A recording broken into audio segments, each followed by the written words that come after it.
The clowns underestimated Mike Tyson, but they paid the consequences. Intro. Mike Tyson isn't called the Iron Kid for nothing. Since his debut, Fight After Fight, he delivered a series of great moments to boxing fans that, even today, haven't been surpassed.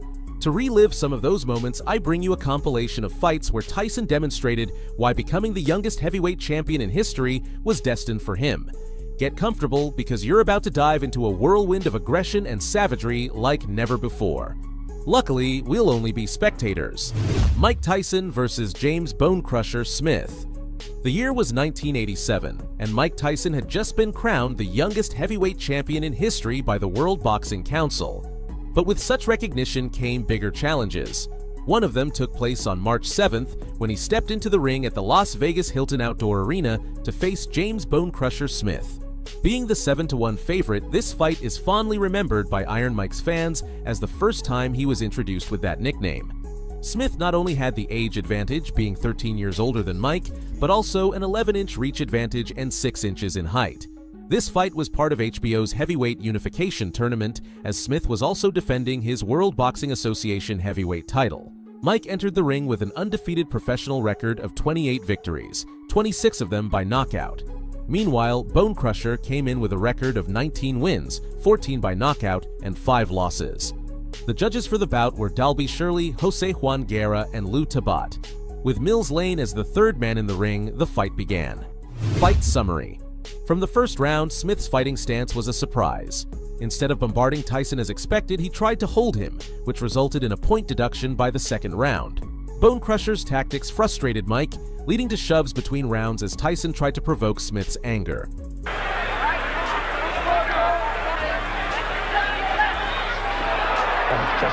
The wind of that at the commentary position right against the ring apron. No reason to suspect he's not the Iron Man.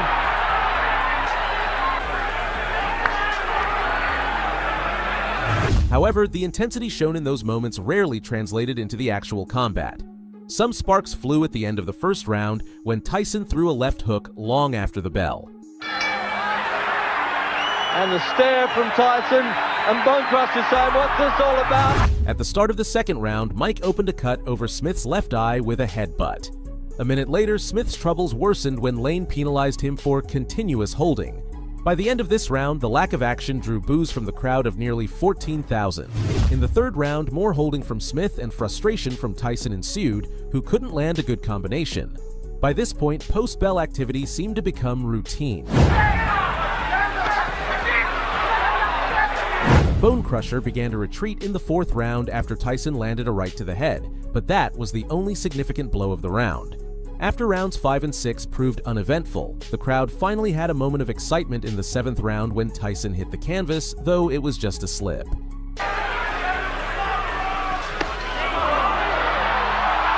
Well, that was almost hit it. In the 8th round, once again, Lane had to deduct a point from Smith for excessive holding.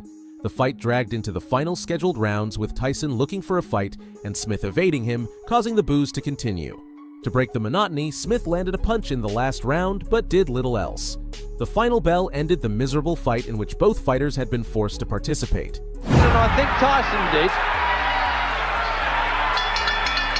And this will keep going after the bell. It could have been worse, it was later said. It could have been scheduled for 15 rounds. When the referee took the center of the ring, Iron Mike was declared the winner by unanimous decision. Mike Tyson versus Donovan Razor Ruddock. Tyson and Ruddock have a history. Their first meeting took place on March 18, 1991, in the ring at the Mirage Hotel and Casino in Las Vegas. It was a heavyweight elimination bout with Jerry Roth, Chuck Giampa, and Dave Moretti serving as judges. While Mike entered the fight as the #1 heavyweight contender for the World Boxing Council, World Boxing Association, and International Boxing Federation, Ruddock closely followed, ranked second. With Richard Steele as the referee for this encounter, the fight began. Fight summary. From the sound of the bell, Mike came out of his corner with the aggression that characterized him in those days. His hard work quickly took its toll. Well, he's ready for it. He threw his bomb. All right. Cut which missed. The big question, can Ruddock withstand the cut? It's done something. It's stopped Iron Mike. What our associate minister lets them know. Tyson hitting afterwards. as in the second round, Ruddock found himself on the canvas, forced to reconsider his participation in the fight.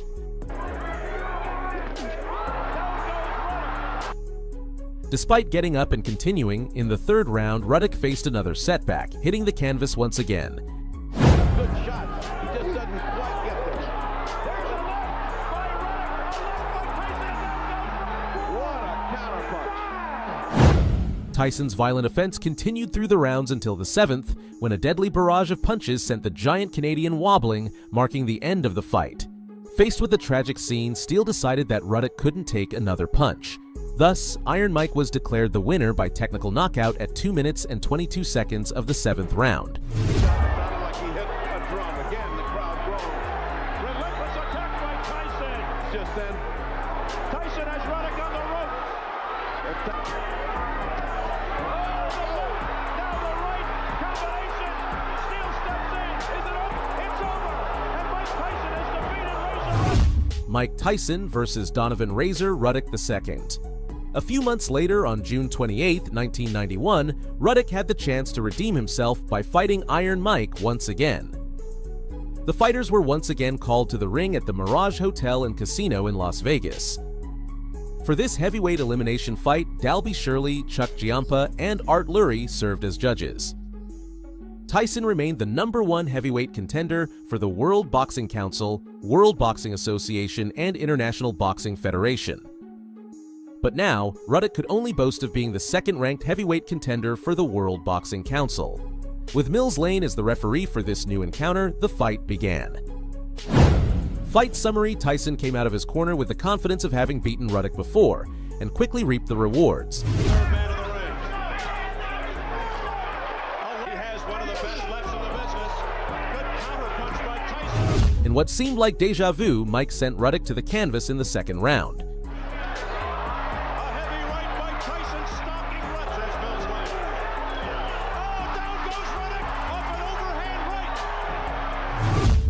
Ruddock managed to continue fighting, but in the fourth round, yet another setback came.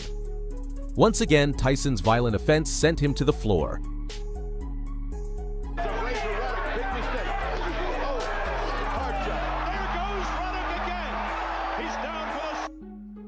Ruddock's frustration only grew as the rounds went on. Although he made it past the 7th round, he was penalized in the 8th for hitting after the bell.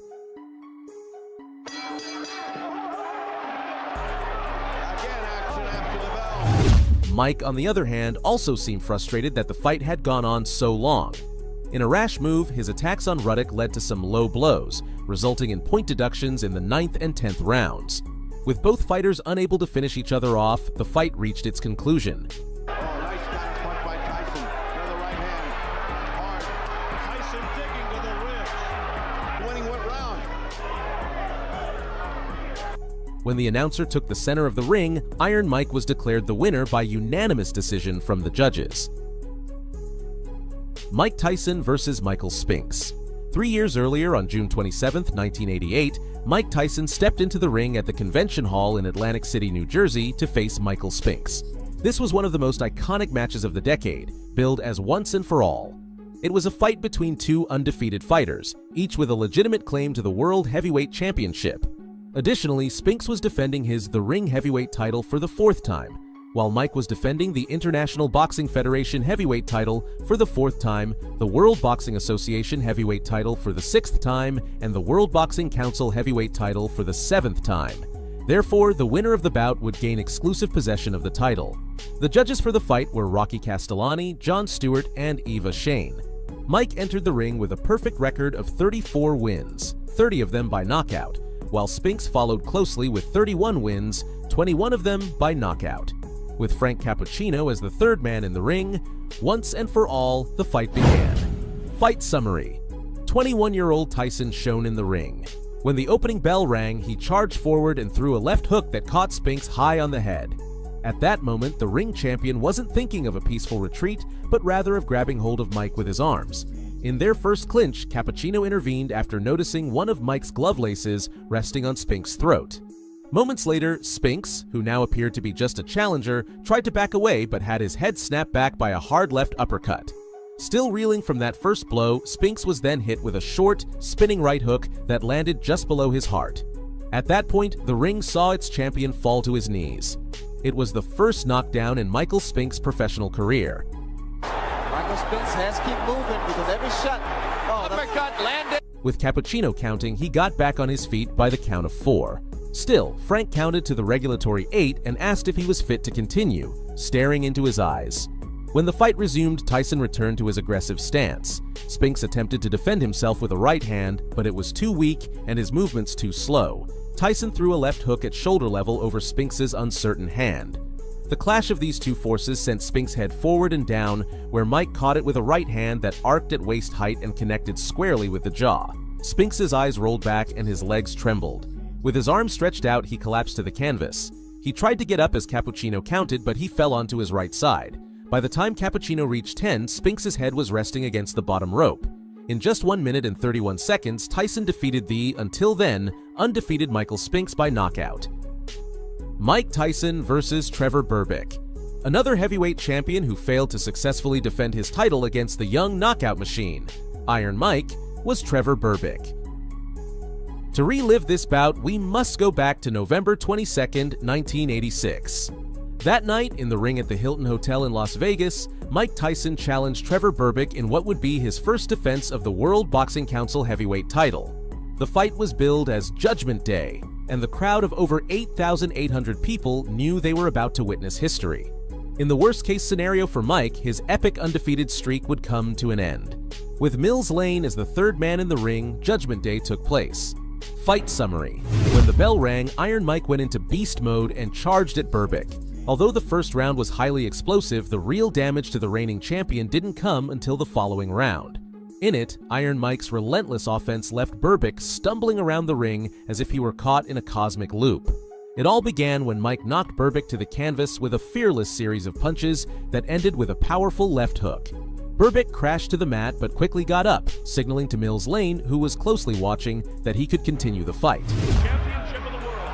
Trevor Berbick and Mike Tyson. Tyson goes to work right away, and he's got Trevor in trouble, and he's done a count as he steps right up the counts to 4 and 5 and 6 and 7. Unknowingly, Berbick was only signing himself up for an inevitable and irreversible punishment. It was evident that the champion was not in good shape.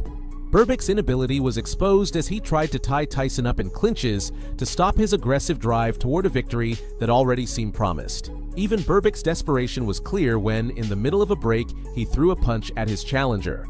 That bold move earned him nothing but a stern warning from Lane. Here's that belt. Wild on the break, and Mills Lane warns Trevor about it. Trevor trying to do all he can, but what he's not doing is holding off Mike with a left. And you see the light left cage.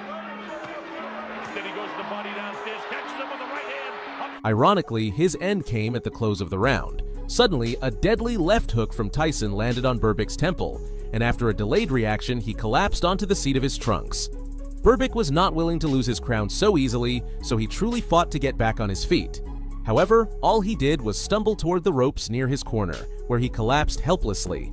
Berbick tried to straighten up, his arms flailing. The scene became even more chaotic as Berbick staggered back to the center of the ring where he had initially fallen, only to crash back down onto the canvas. Bangs the body. Wow, with that uppercut is Tyson. Catches him with the right left hook, and he goes down. He's able to get up from this. His legs may be shut. They are. As Trevor back in the rope, I don't know if he's going to be able to get. Determined not to give up his title, the champion once again tried to stand, stumbling toward a neutral corner. By that point, Lane's very lenient count had already reached 9. Against all odds, Berbick had gotten back up from the canvas at that moment. Lane didn't hesitate to quickly examine Berbick, only to realize that sending him back into the fight would be like leading him to slaughter. With nothing else to do, Lane hugged Berbick and stopped the fight. At 2 minutes and 35 seconds into the second round, 20-year-old Mike Tyson became the youngest heavyweight champion in history by defeating Trevor Berbick by technical knockout. It's said that when he got into the ring, Iron Mike told his team, "I am the youngest heavyweight champion in history, and I will be the oldest."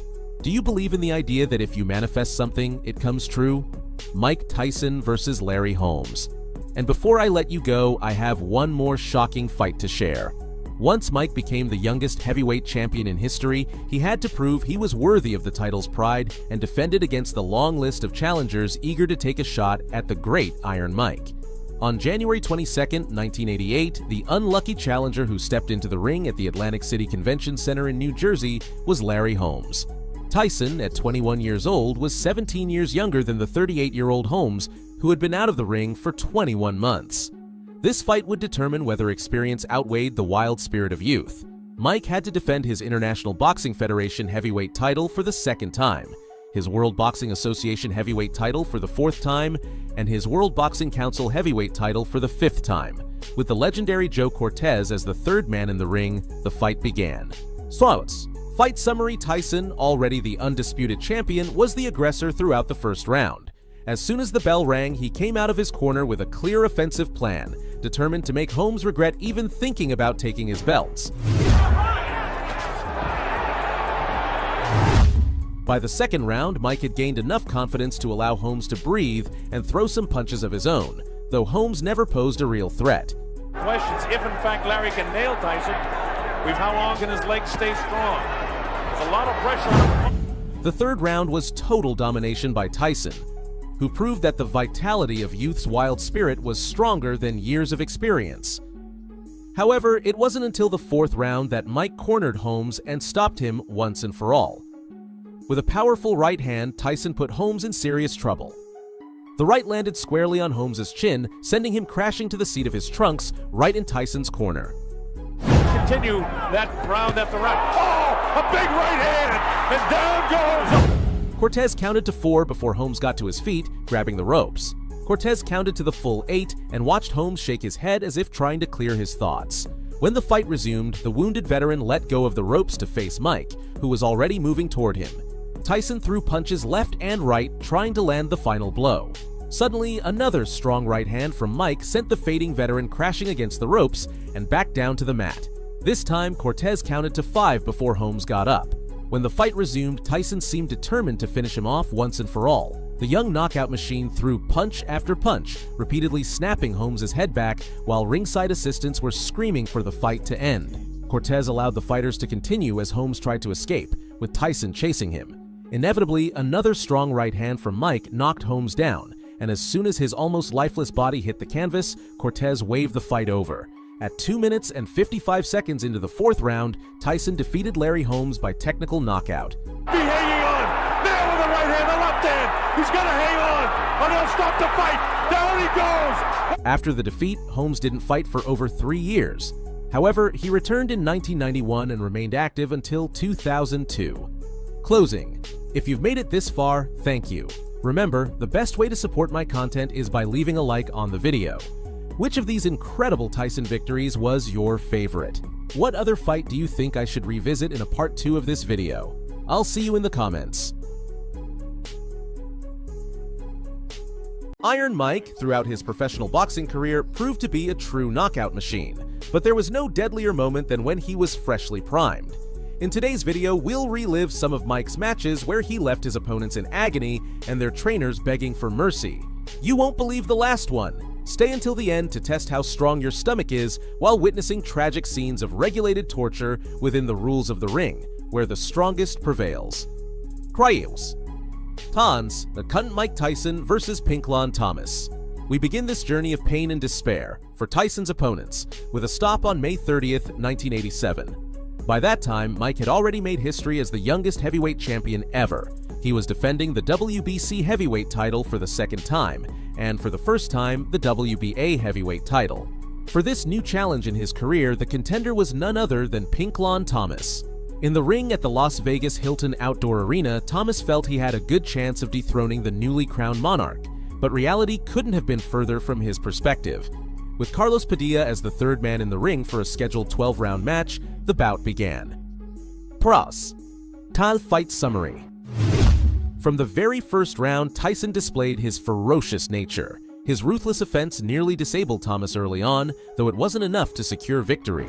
You may see that Mike Tyson still works. He still throws punches. It's not to unload that jab. Give him angles. Don't think By that as he comes in, he feigns left, he feigns right. There's a big left hand by Tyson, but Thomas is all right. Well, I stated earlier, the key to this punch for Pinklon Thomas is the jab. He has not thrown the left jab to keep going. His legs are not rock solid at this moment either. Cut under the left eye of Thomas. There's another left hand. Thomas's jab tactics, along with clinching as a last resort to buy time in the ring, forced Tyson to scrape for a way to position himself for the decisive blow to end his opponent's agony. And that's what he's trying to Kevin Rooney's told him. Started to say swelling on both cheeks. There's a good jab again. For the champion, the solution came abruptly in the 6th round. A relentless right hook to the body hurt Thomas, followed by a devastating right uppercut to the chin. This was one of the young Knockout Machine's favorite punching sequences, and one of the most damaging to his adversaries. However, what ended the Pink Man was a diabolical left hook straight to the head, leaving him in serious trouble. When the left hook landed, Thomas stumbled backward with a bloodthirsty Tyson still in pursuit. Tyson unleashed his relentless fists once again, hammering his already broken challenger with lefts and rights until he collapsed onto his back. Trouble again, and now Tyson moves in for the kill. 2 uppercuts and a left hand, and a right hand behind it. Thomas trying to hold on. Serious trouble, and down he goes. Thomas's eyes were glassy, and blood streamed down his face. Padilla leaned over him and began the safety count. By the count of 9, Thomas's trainer, Angelo Dundee, had climbed into the ring, signaling frantically for the fight to end. At 2 minutes into the 6th round, Mike Tyson was officially declared the winner over Pinklon Thomas via a devastating technical knockout. Mike Tyson versus Larry Holmes, continuing Iron Mike's path of terror. Our next stop takes us to January 22nd, 1988. By this time, Tyson had already defended his titles once more, adding another jewel to his crown, while challengers continued lining up for a chance to dethrone him. For the second defense of his IBF heavyweight title, the 4th of his WBA heavyweight title, and the 5th of his WBC heavyweight title, the challenge took shape in the legendary Larry Holmes, a warrior both in body and spirit. At just 21 years old, Tyson was 17 years younger than the 38-year-old Holmes. This fight was expected to be the ultimate test of whether youth's vitality outweighed experience in the ring. However, the odds didn't seem to favor Holmes, who had been out of the ring for 21 months. Choosing Tyson as his return opponent was arguably one of the biggest mistakes of his professional career. With Joe Cortez as the 3rd man in the ring, the 12-round match was set to begin. From the first second of the fight, Tyson, already recognized as the undisputed champion, reaffirmed his dominance by taking an aggressive stance. Larry trying to box him. Can that left jab keep him away? So far, Tyson is coming through it. Tyson showing no respect so far, boring in the way he always does. Larry not an offensive fighter in this the first round. During the first 3 rounds, the young Knockout Machine dismantled Holmes to the point of stripping away his fighting spirit. Referee.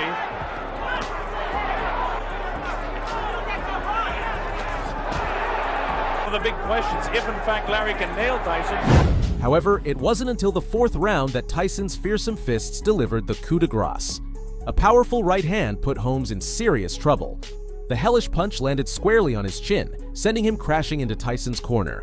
Holmes cannot continue that round after round. Oh, a big right! Cortez started the count, and Holmes was on his feet by 4, clutching the ropes as the mandatory 8 count was completed. Shaking his head a couple of times to clear his senses, Holmes stepped away from the ropes, only to face Tyson charging at him once again.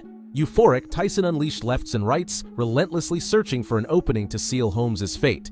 Suddenly, another devastating right hand sent Holmes bouncing off the ropes and collapsing onto the canvas. Stubbornly, he was back on his feet by Cortez's count of 5. As the fight resumed, Tyson seemed determined to finish things. He threw punch after punch, some landing so cleanly that Holmes' head snapped back dramatically. At this point, Holmes' corner could be heard pleading for mercy, shouting for the fight to stop. Yet Cortez allowed the nightmare to continue as Holmes tried to evade Tyson's relentless assault while the champion pursued him. Another powerful right hand sent Holmes crashing to the canvas, and as his lifeless body hit the ground, Cortez waved the fight off. Come inside, there's the left, there's the right. Larry's ready to go again. He's hit with the left hand. He should be hanging on. Now with the right hand, the left hand. He's gonna hang on, or they'll stop the fight. Down he goes. He is knocked out. Larry's hurt. It's all. At 2 minutes and 55 seconds into the 4th round, Mike Tyson was officially declared the winner over Larry Holmes via a dramatic technical knockout. Tyson retained his titles, but in the opposing corner, the recovery from this brutal episode was anything but easy. Holmes did not fight for over 3 years following this loss, eventually returning to professional boxing in 1991 and retiring for good in 2002. Thirtieth, Mike Tyson versus Frank Bruno. More than a year later, it was Frank Bruno's turn to endure torment in the ring. On February 25, 1989, Bruno challenged Mike in a do-or-die bout for his titles. This time, Tyson wasn't just defending the WBC, WBA, and IBF heavyweight titles, but also the prestigious Ring Magazine heavyweight title. In the ring at the Las Vegas Hilton Center, a 12-round display of skilled boxing was promised, but it took less than half that time to reach its tragic yet thrilling conclusion. With Richard Steele as the third man in the ring, the course of history continued to unfold. From the first round, Tyson was hailed by the sports press in the following days as a true professional fighter. His energy was compared to that of James Jeffries, who set the record for the fastest knockout in history against Jack Finnegan in 1900. Bruno hit the canvas almost before the timekeeper could drop his hammer. After getting back to his feet, the fight turned into a real clash royale. Bruno has all the pride of England standing for him. He got tagged again by a right hand. He's trying to hang on to Mike. All the questions about distractions have been answered as Tyson attacks. By catching him in the first round, he's nailed. The right hand catches Bruno. Left hook. Bruno looks ready to go. The end came in the 5th round when Tyson landed a pair of short but devastating uppercuts. At that moment, Bruno's nose began to bleed. In retaliation, Bruno managed to land 2 punches to Tyson's ribs, but seconds later, the countdown to his defeat began. Throughout a good portion of the fight against Al. Bruno was caught that time, and Tyson knows it. Tyson trying to attack now to finish him off. And Bruno's in big trouble now. He's ready to go. Tyson gives him room to come off the ropes. Scores with the uppercut. Lands a big right hand. He hits him with a right hand. Bruno trusts he can. He's still in big trouble. The uppercut catches him. The right hand catches him. He's really being hit now. First came a powerful left hook to the jaw, sending Bruno against the ropes near Tyson's corner. There, the champion pounced on his challenger like a predator on its prey. Bruno, already defenseless, endured punches as forceful as a lumberjack striking down a tree. After 4 or 5 powerful blows to the head, referee Richard Steele stepped in. As the big right hand lands, Tyson a fighter cannot be saved by the bells. He's got him in big trouble. If he doesn't answer it, Richard Steele has moved in and has stopped the fight. By the time the fight was stopped, Bruno's trainer, Terry Lawless, was already stepping through the ropes to save his fighter. At 2 minutes and 55 seconds into the 5th round, Mike Tyson completely shattered Frank Bruno's aspirations and was declared the winner of the bout. Mike Tyson versus Trevor Berbick. Have you ever heard the legend of Trevor Berbick and how he was knocked out in just over 5 minutes after stepping into the ring against Iron Mike? This moment dates back to November 22, 1986, the night Mike Tyson made history by becoming the youngest heavyweight champion ever. But that's already a spoiler. In the ring at the Hilton Hotel in Las Vegas, Berbick faced the daunting task of defending his WBC heavyweight title for the first time. But with Tyson as his challenger, it was nothing short of a suicide mission. With Mills Lane as the third man in the ring, the beginning of the end for Berbick's brief reign was set in motion. Fight summary. Mike came out in the first round hungry for victory. Despite setting the pace and cornering the champion, the real damage came in the second round. Otto here, standing toe-to-toe is not the way. This is a poor fight plan. Oh, the right hand gets him. Notice the lazy left. Watch Tyson load up with left and right. You get the idea that Mike, as soon as, a right hand, but the left hook is Berbick, and Tyson clips him with the left hand. Look at this, combination, and Berbick ready to go. Tyson, the young knockout machine, ruthlessly sent Berbick to the canvas with a devastating series of punches that ended with a powerful left hook, leaving the champion no choice but to fall helplessly onto his back. Championship of the world, Trevor Berbick and Mike Tyson. Tyson goes to work right away, and he gets Trevor in trouble, and he's... To everyone's surprise, Berbick got up and signaled to referee Mills Lane that he was fine to continue. Perhaps this was the best display of resilience in his career. But Berbick wasn't fine. His struggle became evident as he tried to tie Tyson up in clinches to stop the deadly offensive. His desperation showed when, during a break, the champion resorted to a dirty move, striking Tyson. Lane, of course, couldn't ignore the foul and issued a warning. Ironically, Berbick's end came near the end of the round. Tyson landed an incredibly violent left hook to the side of Berbick's head. After a delayed reaction, the champion fell to the canvas. Trevor trying to do all he can, but what he's not doing is holding off Mike with the left. And you see the cage. Instead he goes to the body downstairs, catches him with the right hand, up landed. See Mike just parring, bone crusher Smith, straight jab time. Bangs the body, wow, with that uppercut is Tyson. Catches him with the right left hook, and he goes down! Berbick, dazed and struggling, searched for his fallen crown while attempting to rise. The scene turned tragic as he stumbled toward the ropes near his corner and fell again. Still making desperate efforts to stand, his arms flailed uncontrollably. Berbick staggered back toward the center of the ring where he had originally fallen, only to collapse once more. They say there's nothing more dangerous than a wounded animal, but Berbick proved he couldn't even handle himself. Once again, the former champion tried to get up, stumbling toward a neutral corner. By this point, the spectacle had shifted from sensational to pitiful. It was sheer agony. By the time Lane's count reached 9, Berbick had risen from the canvas. Lane took a quick look at him to see if he could continue, but instead of letting the fight go on, he embraced Berbick, holding him back, and declared the fight over. At 2 minutes and 35 seconds of the second round, Mike Tyson made history by becoming the youngest heavyweight champion ever. And what an unforgettable ending it was. Partiza closing remarks. If you've made it this far, thank you. The best way to support my content is by leaving a like on this video. Which of Tyson's legendary beatdowns was your favorite, and why? Let me know your thoughts in the comments.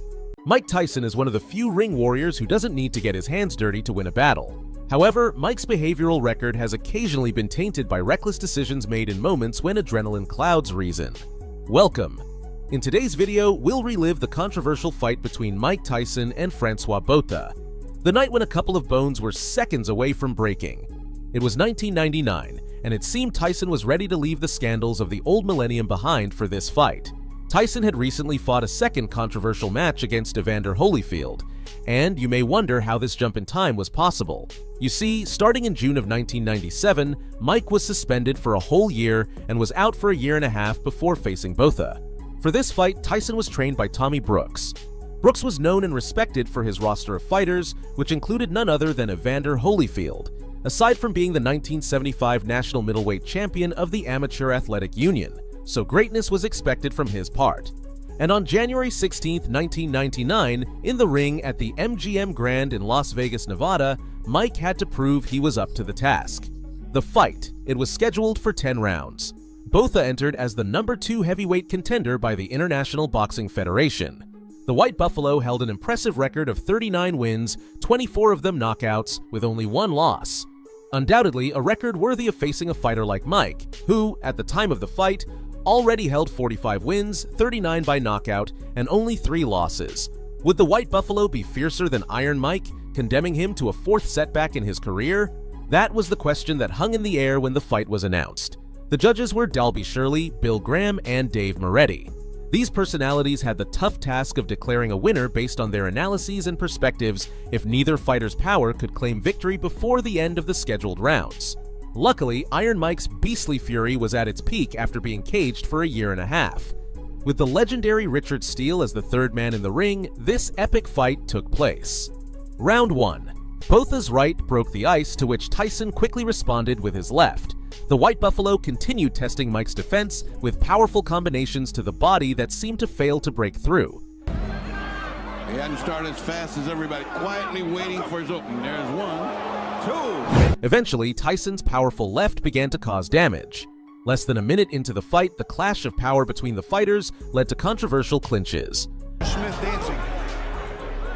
And I'm starting. Blood on the head of Mike Tyson. Botha have the ability to combat this. Botha certainly doesn't look afraid. He's standing right in there. Botha continued attacking Mike's body and head, occasionally landing solid punches. Although towards the end, the round didn't look good for Tyson. Things turned darker when, in a clinch break, he seemed to attempt to break Botha's arm. Everything Mike does. Scheduled for 10. Botha off to a avoiding tremendous. The White Buffalo inevitably cried out in pain, and Steele acted quickly before things escalated. Just before the bell, Tyson's face had to absorb a powerful right due to his actions.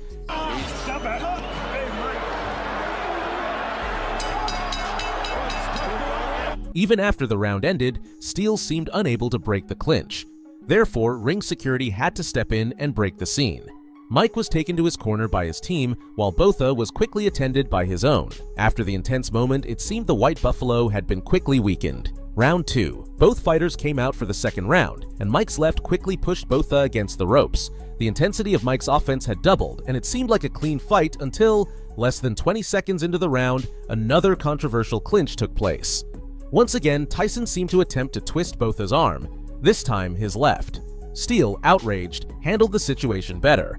After the break, Mike went for another controversial clinch, leaving Steele no choice but to dock a point on the judges' cards. Both fighters continued the round with brief exchanges, which ended in clinches. With Mike attacking the body and head, the White Buffalo seemed unsure how to contain the offense. Because there's fire. It might for Tyson, he got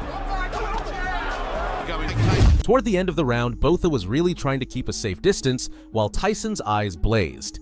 After the bell, once again, chaos reigned in the ring. Clinched, a brief struggle required Steele's intervention. Fortunately, both fighters showed more willingness to return to their corners. And again, a left hook to the jaw by Tyson. Both of them might do to him, and the layoff has hurt his... This is an alley fight, a street fight. This is the kind that took the streets.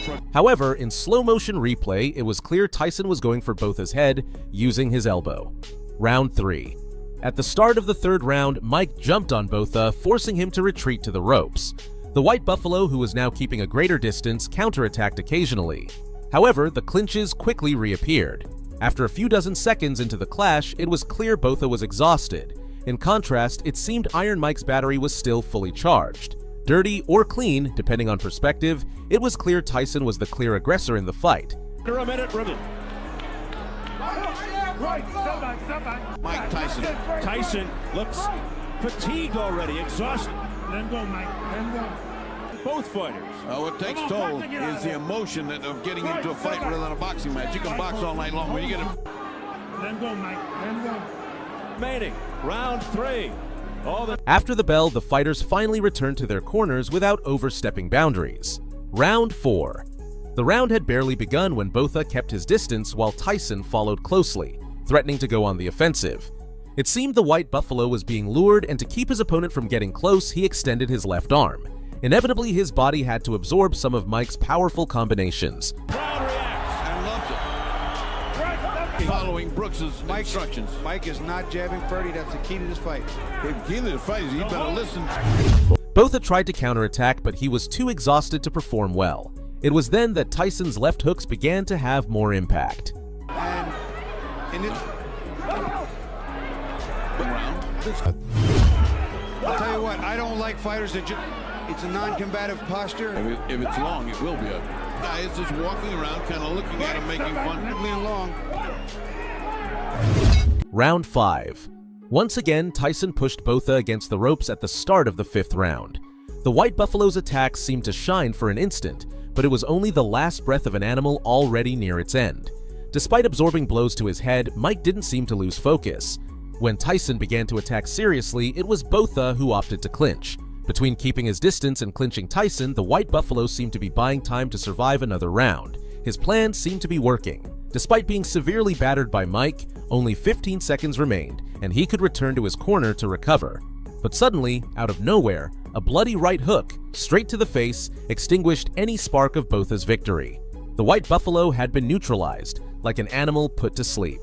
Botha fell dramatically to the mat, irreversibly. Mark of a shot fighter when you can't get off. After the scene unfolded, there was only one thought in the air.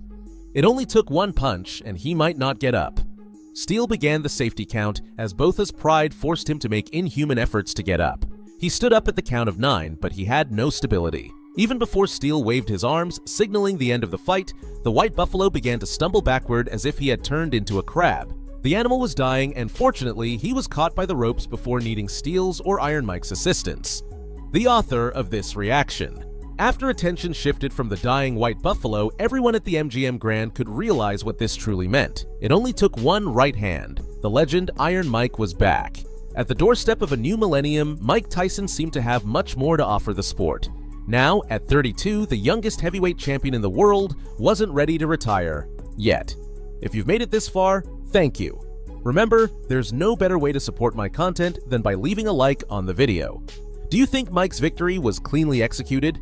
Do you believe both performance would have been different without the irregular events during the clinches? I'd love to read your opinion in the comments. See you there. Mike Tyson's height cast doubt on his ability to defeat the toughest contenders in the heavyweight division. But like every great pugilist, Mike turned what others saw as his weakness into his strength, delivering brutal performances to defeat some of the biggest and most muscular fighters of his era. In today's video, you'll witness how Iron Mike, the young knockout machine, demolishes true giants of the ring. Some of them shared bad blood with Tyson, creating a hostile environment beyond the rivalry of competition. Stay until the end, and brace yourself. This video is not for the faint-hearted. Content: Mike Tyson versus Jose Ribalta. It was August 17, 1986, and inside the ring at the Trump Plaza Hotel in Atlantic City, New Jersey, an epic clash was about to take place. Mike Tyson, with an unblemished record of 25 wins, 23 by the hard way of knockout, was set to face one of the most imposing giants of his career, Jose Ribalta.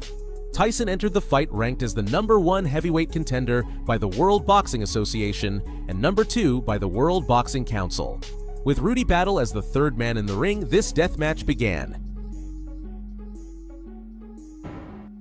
Tyson knocked Ribalta down 3 times before stopping him in the 10th and final round, just when everyone expected the victory to be decided by the judges. Mike floored Ribalta with a right hook to the body, a combination of right uppercuts in the 2nd round, and a left hook that sent him crashing into the ropes and onto the canvas in the 8th round. Tyson, he said, I don't mean to take anything away from Tillis. Again, just tremendous body shots and what enough. Counter right hand by Mike Tyson is invited. And there was an uppercut.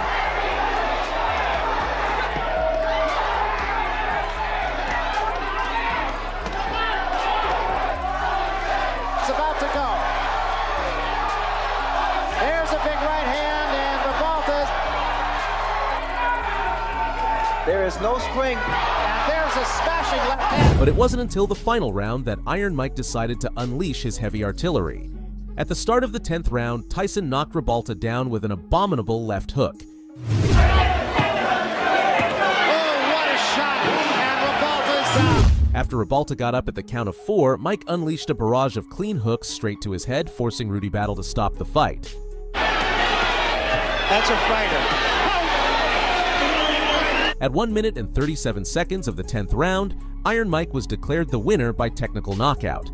For Ribalta, this was his 2nd knockout loss. Mike Tyson versus Tyrell Biggs. If you're a fan of the sport, you might remember Tyrell Biggs for 2 things. 1, for winning the gold medal in the super heavyweight division at the 1984 Olympic Games, or 2, for the beating Mike Tyson gave him on July 16, 1987, after years of grudges and personal rivalries. Tyson's lifelong dream was to represent the United States at the Olympics, but it was cut short when he was rejected due to his height. Biggs, who represented the USA, did not hesitate to mock what was likely the biggest setback in Mike's history. This sparked a conflict that lasted until the moment the two met in the ring at the Convention Hall in Atlantic City, New Jersey. Biggs claimed he had known Tyson before he became overrated, as he put it, and that it wouldn't take long to destroy him. Despite Tyson, the youngest heavyweight champion in history, defending the World Boxing Council, World Boxing Association, and International Boxing Federation titles, Biggs underestimated him. Tyson, however, carried the chip on his shoulder of proving he was better than Biggs and that the Olympic spot and medal could have been his. With Tony Orlando as the 3rd man in the ring, the fighters were ready to settle the score. Summary round after round, Tyson's infamous left hooks landed on Biggs' jaw. The unified heavyweight champion showed no trouble connecting his punches, while Biggs seemed powerless to resist.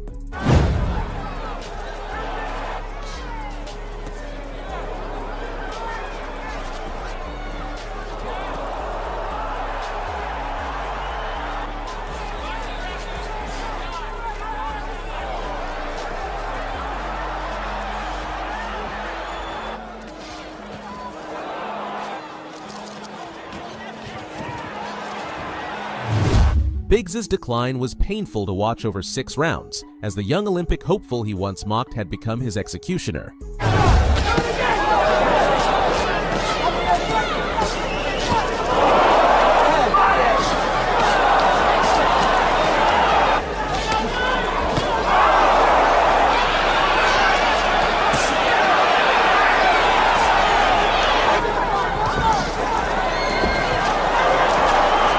Finally, in the 7th round, the Olympic medalist Tyrell Biggs had had enough.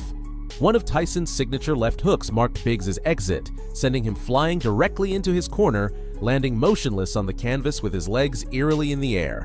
Oh, that was a tremendous. Karma acted epically, staining Biggs' undefeated record with his first professional loss dealt by none other than Iron Mike. At 2 minutes and 59 seconds into the 7th round, Tyson was declared the winner by technical knockout. Mike Tyson versus Mitch Green. Another rivalry that exceeded the healthy limits of competition in the ring was the one Mitch Green created with Mike Tyson. Mitch Blood Green was a nickname that followed him from the streets to the honorable boxing rings. As a gang leader in his spare time, Blood Green didn't hesitate to threaten his opponents with death. Tyson was no exception. But on the night of May 20th, 1986, under the iconic lights of Madison Square Garden in New York, Green's words would fail to match his abilities. And Iron Mike, the young knockout machine, would claim another victim. Summary Tyson applied relentless pressure on Green throughout the fight, landing a series of powerful blows to his head and body that earned him the judges' favor. On 3 occasions, Green's mouthguard went flying due to Tyson's brutal punches, as Mike delivered short, devastating hits that landed on his opponent without resistance. That jab in his face and not be intimidated by his punching power. Mike Tyson around, so we'll see what he does about that against Mitch Green. Always aggressive, right in front of his man. Now we see some head movement Mitch Green makes is the fact that he does some coordinators to make a guy like Mike Tyson respect him and get him in sharp. That's the uppercut. Mobility. Frustrated fighter. Good left hand. However, Green refused to throw in the towel. Several times, Blood Green counterattacked with flurries of punches that exposed Tyson's vulnerabilities. Green got a couple of punches in, but as far as how solid those punches are, there's no comparison. Now Green holding. Bad habit of leaning back. Watch the left hook with those quicker shots. There's the left hook I was talking about. Notice that there is no mount. Did draw a warning from Luis Rivera, the referee, about holding. Green's in trouble. Out against Tillis. And what a... He works his way in. The mouthpiece come out with that. His best rally of the fight right here. Look here. No. He's caught Tyson 4 or 5 times. And he landed with a good uppercut there. Green just trying to tie Tyson up, and a couple of good shots by Mitch Green. But as the later rounds approached, clinches began to dominate, eating up more and more of the fight time. This led the crowd of over 6,500 spectators to boo both fighters. After 10 controversial rounds, Tyson was declared the winner by unanimous decision. However, this wouldn't be the last time these two fighters clashed. Satyrus. Seamville clandestine rematch. On the morning of August 23, 1988, Tyson was visiting Dapper Dan's, a clothing store known for serving a clientele ranging from rap stars to pimps, to pick up a custom-made jacket. When Blood Green learned that Iron Mike was in his territory, he decided to confront him and start an impromptu rematch. The altercation quickly escalated into physical violence when Green threw a sucker punch. Tyson responded with a straight right hand that landed squarely on Green's nose, leaving his face drenched in real blood. As a result, the gang leader was humiliated on his home turf and required 5 stitches to recover. Meanwhile, Tyson's punch was so powerful that he fractured his hand, forgetting he wasn't wearing gloves. This injury led to the postponement of his first fight with Frank Bruno. Mike Tyson versus Frank Bruno. On February 25, 1989, Mike Tyson and Frank Bruno finally met in the ring at the Las Vegas Hilton to fulfill the commitment they had signed a year earlier. By this time, Mike was defending the world heavyweight titles from the Ring magazine, the International Boxing Federation, the World Boxing Association, and the World Boxing Council.